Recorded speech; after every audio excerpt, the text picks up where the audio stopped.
மாமா, காஞ்சி போன பூமி எல்லாம் வத்தாத நதியை பார்த்து ஆறுதல் அடையும்.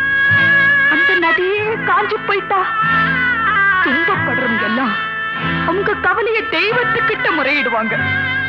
ஆனா தெய்வமே கலங்கி நின்னா அந்த தெய்வத்துக்கு யாரால ஆறுதல் சொல்ல முடியும்? தானாடவில்லை அம்மா, சதையாடுது.